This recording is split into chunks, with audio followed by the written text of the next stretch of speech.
The story begins with an American family arriving in Kenya to go on a safari. The father's name is Jack, and he does not hide how much he hates all of this from the start, as he prefers less exciting outings. His wife is Lauren, a very calm woman who loves animals.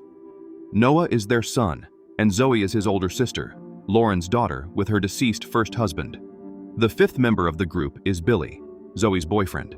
When the plane lands, Noah starts recording a video showing the landscape to his boyfriend, Sam. At the reception, an armed man tells Jack to wait a moment as a vehicle is arriving. A man named Mitch explains that this is the Lioness Squad, a unit combating illegal poaching that is made up entirely of women. They are transporting captured criminals, and Mitch says that those men are even lucky, as the Lioness Squad doesn't always bother to bring them back alive. Lauren is shocked to hear him speak of executions in such a trivial tone, but Zoe is filled with admiration for these women and says the hunters got what they deserved. Then Mitch introduces his friend Charlie and explains that they are in Kenya as volunteers. They ask about Jack's profession, and he says he works for an oil company. The conversation ends when the valet arrives with the vehicle the family rented, and Jack says it doesn't look anything like what he chose. However, on the way, he starts to feel a bit excited when some zebras appear. The lodge staff welcomes the family with great hospitality, and the couple's chalet is quite cozy. Jack is satisfied but insists on mentioning that this is the least expected for the price he paid. The first thing Lauren does upon arriving in the room is to administer insulin, as she has diabetes and needs constant injections.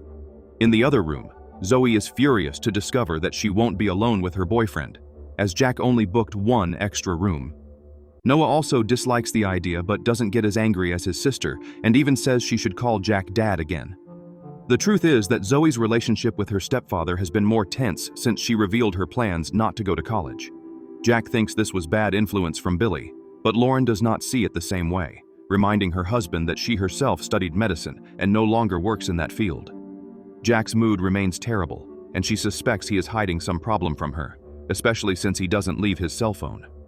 A message arrives just as Jack is in the shower, and she can't resist the curiosity.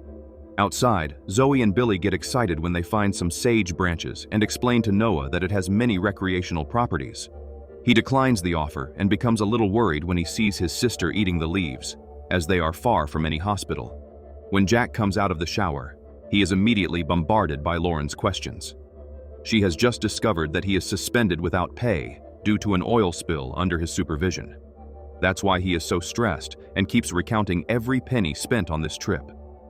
At night, Zoe and Billy enjoy the sage buzz while Noah trains with Jack. Still disturbed by the fight with Lauren, Jack takes it out on the boy and starts picking at his relationship with Sam, using the excuse that it disrupts his focus. Noah is almost losing patience when they both hear a scream nearby and notice a general commotion. One of the guests explains that a hyena just passed by and is hiding behind the trees. Soon, a lodge staff member appears and explains that the hyena is harmless when it is alone and lost. The situation is completely different when there is a pack of them, as in that case, they can even kill a lion. After that, the outdoor party begins, and the family spends the night dancing and singing. The next day, they speak with an employee named Lucas and explain that they are ready for the safari. Lucas seems a little anxious to hear this and asks to speak with Jack privately. The problem is, Jack canceled everything possible to reduce travel expenses, and one of those things was precisely the safari, which is not included in their package. Lucas says there is an option to pay for the trip separately, but when he tells the amount, Jack announces to the family that they will do the safari on their own.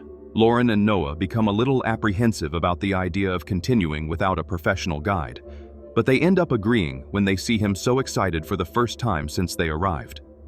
Everyone gets into the van, and Jack takes them to the entrance of Amboseli National Park, where a group of people is being searched. Zoe asks if those are also illegal hunters, but this time no one knows the answer. Jack is becoming increasingly irritated at the delay in being cleared, and to make matters worse, Lauren is taking this time to buy souvenirs from the street vendors.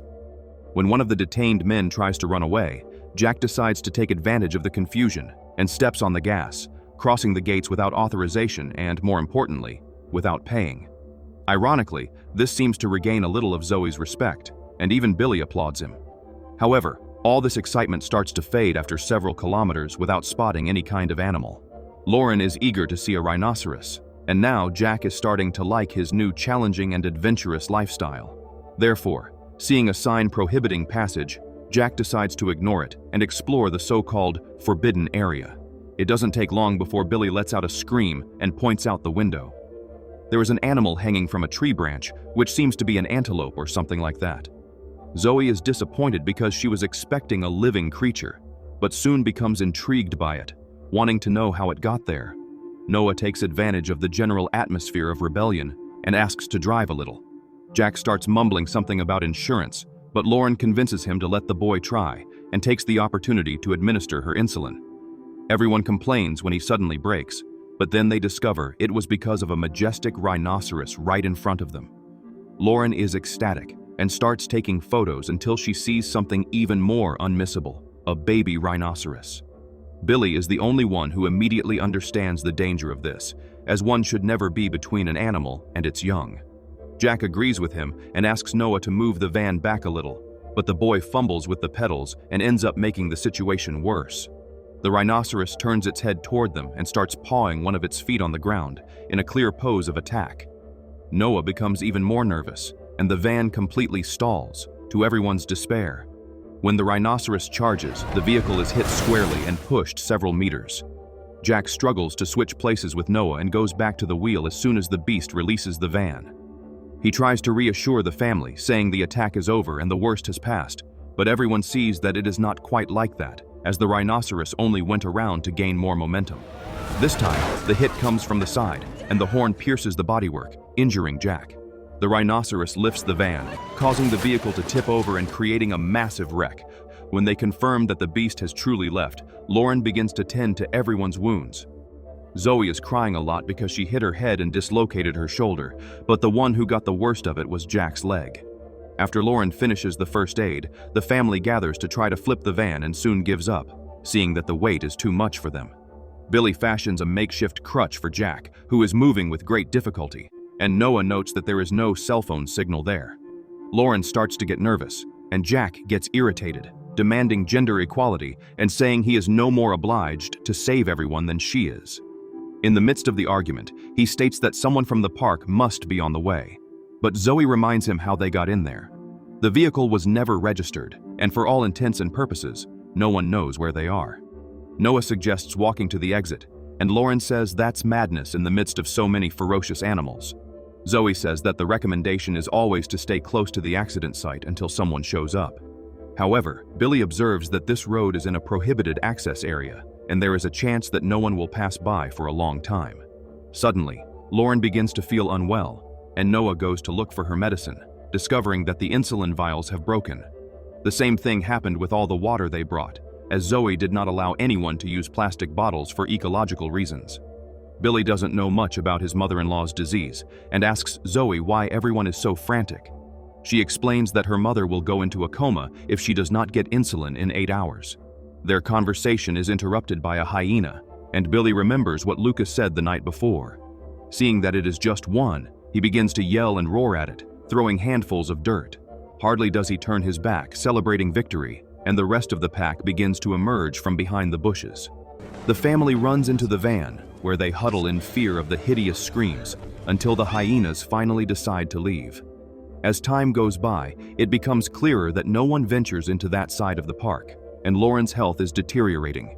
Therefore, Jack decides to walk to a higher location where there may be signal. Noah decides to go in his place, as he thinks it is impossible for him to climb anything with that leg, and Billy offers to accompany the boy. On their way there, the two talk about the family's problems, and Billy confesses his contempt for Jack. Noah acknowledges his father's flaws, but responds that it is very easy to blame everything on the same person. Upon reaching the top of the hill, Noah is disappointed to see that the plan has failed and the cell phone still has no signal. But not everything is lost, as from there, he sees a structure that can only be some sort of emergency post. Noah is still calculating the distance to it when Billy is attacked by a leopard. Noah's reaction is to run away immediately, but he soon stops, feeling guilty. Grabbing a fallen branch, he summons the courage to climb the hill again to save his friend. However, Billy is no longer there when he returns, and all that is left is a pool of blood. Horrified, Noah reverts to plan A and runs again.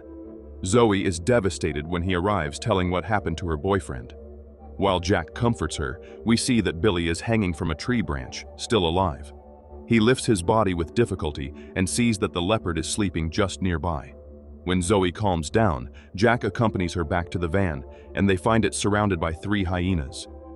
Jack tells his daughter to stay back, but she doesn't want to pass up this opportunity to vent, and they end up scaring the pack of hyenas with their yelling. Meanwhile, in the tree, Billy tries to move very slowly to avoid waking the leopard, but his frantic breathing is hard to control. The beast eventually wakes up with a growl, and the two stare at each other in a tense moment where Billy hopes it will fall back asleep. Unfortunately, it does the opposite and becomes completely awake, walking along the branch in his direction. When he sees her in a leaping position, Billy prepares for a risky move and lets go of the branch just as she lunges forward. The two crash to the ground, and the leopard ends up leaving. Noah tells the others about the house he saw from the hill and explains roughly where it is. Tired of staying there in fear of the hyenas, they decide to test their luck and walk there. Billy regains consciousness after a while and manages to stand up with great difficulty. Walking slowly and stopping to gather his strength, he manages to retrace his way back to the van and feels very happy, only to find that everyone is gone. Exhausted and frustrated, he curls up in the back seat to rest, trying to hold back tears. Meanwhile, Jack keeps arguing with the children about any decision, always presuming that his opinion is worth more than theirs. Zoe argues that everyone there has the same jungle survival experience, but this is also ignored. The house Noah saw seems never-ending, and one begins to doubt the other's sense of direction.